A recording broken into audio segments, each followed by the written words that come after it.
Hello, welcome to Joffe Reads. Today we are so excited to welcome John Mars, best-selling author of so many novels.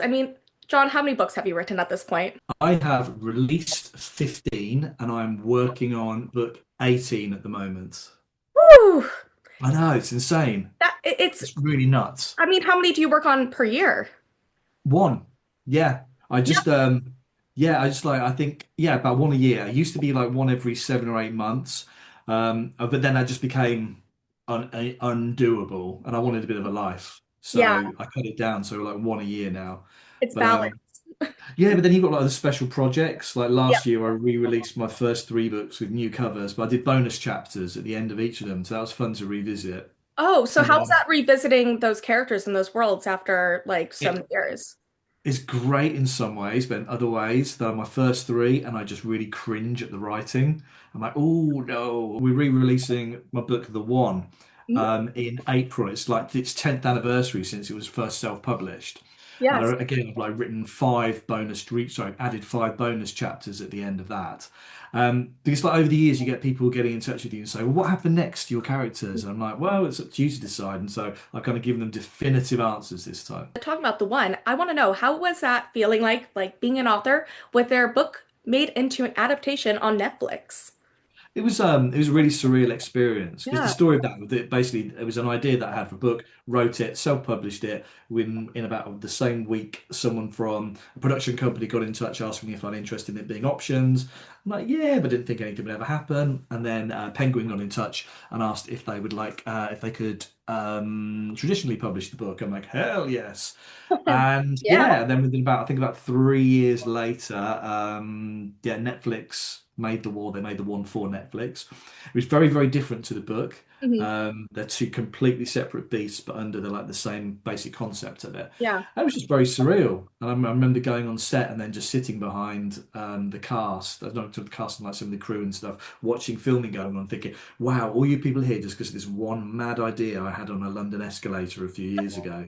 So this question that I have next is completely not anything about what we just talked about, but it's something that I always love asking authors. So you write so many psychological thrillers. So I want to know Yeah. what is your favorite method of murder? My favorite method of murder so far. So the more books you write, the Hmm. harder it gets. Hmm. So I think my favorite murder was in a book called The Family Experiment. So one of my speculative fictions, and I read a great statistic that those big cargo ships with all the massive shipping containers. Something like 2,000 shipping containers on the back of these end up in the water every year and like sink to the bottom. And so I put a character who's quite dislikable in one of those. It was a waterproof one, and there's a storm, and this person just ends up in the shipping container, just ends up sliding off and just gradually going down to the bottom of an ocean. And Um, that's my favorite ever way to kill somebody. how do you build your following on social media, and what advice would you give other authors on how to succeed in the online sphere? Because we all know there's so many people online, but your Yeah. page, you mentioned like you started it, what, a year ago? And I know. Started TikTok probably like about a year ago. Instagram probably about 6 or 7 years ago now. But Mhm. it was very different Instagram then. It was all about photographs of books in arty places. And I think over the years, it seems like the algorithms and the perimeters change each time. But I think the one constant is that people, if you're an author, people don't want to hear you just talking about your own book over and over again. If you look at somebody's grid and all you see is 50 different variations of the same book cover or somebody with a book, it is boring. I am not going to look at your book. I am not interested. So I think you've got to mix it up. So that's what we try and do. We try and do like my other half helps me. He like Other deals with John. other John, yes. Yeah, we try and mix it up. So it's about me, it's about my books, it's about my life, it's about other books because I do read a lot, I watch a lot. And it's just trying to keep it interesting, like just like stupid stuff as well. Like we've been testing out book cliches, like I don't know things like he padded across the room. So when would you ever say he padded across the room in anything other than a book? So like strapped a couple of pillows to my feet and see whether it is possible to pad across the room. Just stuff like that, just a bit of like light-hearted stuff. And there was a thing that I'm really proud of doing a few years ago. So my book got shortlisted for the International Thriller Writers Awards. and they asked me, could you do like a little video to just talk about the book? I thought, yeah, I could do that, but you know what's gonna be more fun? And I spent some like about 11, £1,200 on their website Cameo, and paying celebrities to read out my one-star reviews.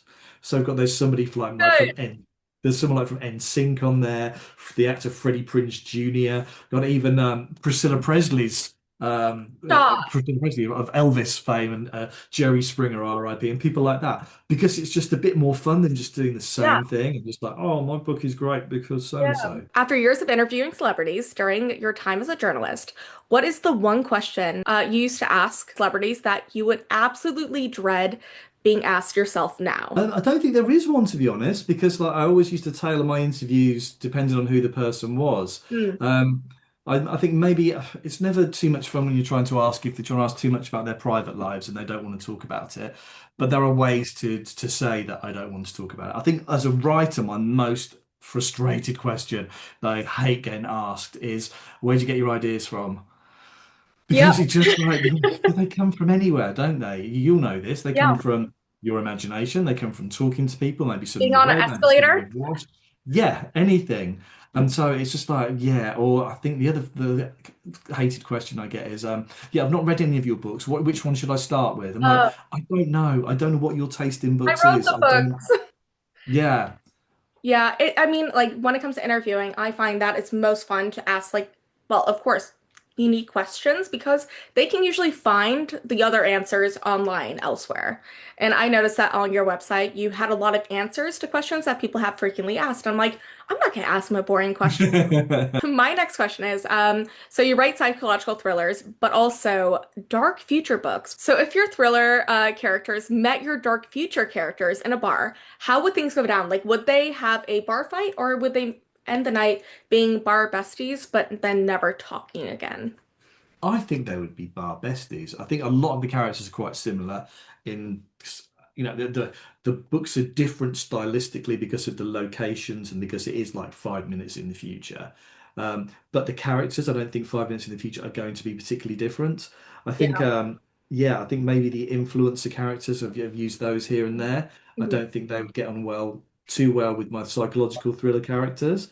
But I think my psychopaths and people like that would pretty much remain the same in both genres. So I think in some occasions only one of them would be coming out of that bar in one piece. I remember once when I was writing about someone being shoved down the stairs during a fight, and I actually had my husband standing at the top of the stairs. Obviously, I didn't shove him, but I was like, I was okay, like, do cool. you shove him? I'm like, right, you need to pretend that I've pushed you here. So he's kind of like going down the stairs as if he was falling, and I was kind of like writing notes about how he was doing it. You were way better than me. I would have pushed my partner down the stairs. Your most recent thriller, which is Dead in the Water, came out this year. So I want to know if you had to spend a weekend trapped in a remote cabin with one of your characters from that book and a celebrity that you've interviewed, who are you picking? So one character from that book, I would probably pick Melissa, as I think she's probably quite nice. She's quite nice. She's a paramedic, Mhm. so should any terrible accidents happen outside of this cabin, she will be there. Oh, I'm just thinking of people that I interviewed and got on well with. Colin Farrell, I really liked him. You interviewed So Colin Farrell. That's yes, amazing. so I might go for Colin Farrell, or I did Jack Nicholson once. I think he'd be a bit too intimidating, but the stories he would have would be amazing. I want to know, how was it like being married to a John while your name is John? Was that something that was like so weird? Because if I ever encounter another Sasha, like my hair stylist is named Sasha, and I'm like, this is so strange. But you're married to a man the same name as you. There was one point where in our other house we had our next door neighbour over who's called John, and we were having our lounge decorated by a guy called John. So it was literally four Johns in the same house at the same time. It was ridiculous. But no, John's just now referred to as other John, or I refer to him as JR, because his like surname's Russell, so he's like JR to me. But yeah, when we got married, people kept asking, "You going to change your surname? So you got the same surname?" No, why would we? That's just Yeah. going to make it even more Even complicated. worse than that. Is he like really keen about social media? Before we got together, so he has no background in social media whatsoever. And before we got together, he barely ever read a book. But now he reads more books than I do. He flies through them, I love and now that. he works with me full time. So he deals with all my social media side of things. So I'll shoot videos. He'll put everything together. He'll remember. Oh, tomorrow's St. Patrick's Day. We need to do this. Blah blah blah, and just keep on top of everything. I don't have an agent, so basically he deals with a lot of stuff that an agent would deal with, from contracts and negotiations, stuff like that. Yeah, he's very, very good. Yeah, so it's fun working together. We obviously in the same house, but we work in different parts of the house, or we work out of the house with Yeah. laptops. So yeah, try and keep it interesting. So, as somebody who writes books set in the future, where do you think the book industry is going with like current trends? Because it's really hard to kind of navigate that sphere, especially as a writer. I think as a writer, you have to work to your own genre and the genres that you're good in and that you work with. I don't think you can think of, right, there's a current trend at the moment. I need to follow that because by the time Mm. your book is out or the time you pitched it, that trend has gone. Um, I don't know. All I know is from my perspective that psychological thrillers, they seem to be quite ongoing. There don't really seem to have been any massive dips in interest in them. They just keep plowing through. As you say, Frida, she's the biggest selling author in the world. Colleen, that's kind of, I know Colleen mixes it up a little bit, but yeah, I think still a lot of scope for psychological thrillers. I think fantasy as well. It's not so fantasy and romantasy. They're not stuff that I particularly read, just because I don't have the time. I don't have the time to. I've had up on my bookshelf up in the corner here. I've had if you can see them. Where are they? Oh, I've lost I mean, your them. bookshelves are beautiful, by the way, and I'm very Oh, jealous. thank you. Oh, We're there's like there's a section somewhere. Oh yeah, the Game of Thrones books that are Oh, there. I I've have some never of read those them. on here. I think that I've they're never read them. They're just there for Oh, decoration. mine too. Yeah. No way. Your book, Dead in the Water, was featured on a billboard in Times Square. Yes. That how did that feel? That was one of those pinch me moments. Yeah. Yeah. I know that because my publisher, I asked them, I know that they had a billboard there and it's like mainly for their American writers. And Yeah. I asked them and said, go on, come have it. Just for a week, just for a few days. And they said, well, we can ask. And so they asked and it Throw me a happened. bone.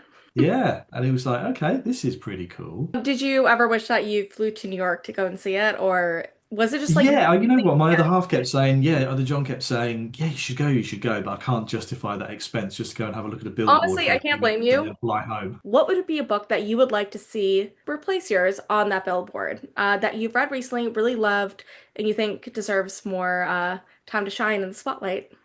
Um, I really enjoyed a book that's coming out in a few months' time called Fruit Fly by Josh Silver. It's Ooh. one of my favorite ones that I've read in a long time. I really enjoyed it. And there's another one I'm just thinking it's on my shelf up here, and I'm trying to find it as I'm turning around. Dissection of a Murder by Joe Murray, which Ooh. is becoming a series under, I think, the Presumed Innocent banner on Apple TV soon. I read that last year. It's a courtroom thriller, and it's brilliant. You mentioned you have your book translated into over 40 more. Yeah, I have a What section. is your favorite one? I need to know, like, what is your favorite edition? Okay, you're gonna have to come over with me. So this is my section. So this section here is all my foreign editions. So I'm gonna get my favorite one to show you. So this is I can't even remember where this one was. So I think it might be Thailand, although someone can probably tell me if I'm wrong. And there's a special edition of the one, and there are only 28 of them made, which came in a little box. And so inside you have this beautiful little hardback version of the book, and it came with a little toy as well of No a little way. plastic thing sitting on a book with a little heart on its head. John Mars, thank you so much for being on Joffe Reads. And everybody get Dead in the Water right now, link in bio. Thank you very much.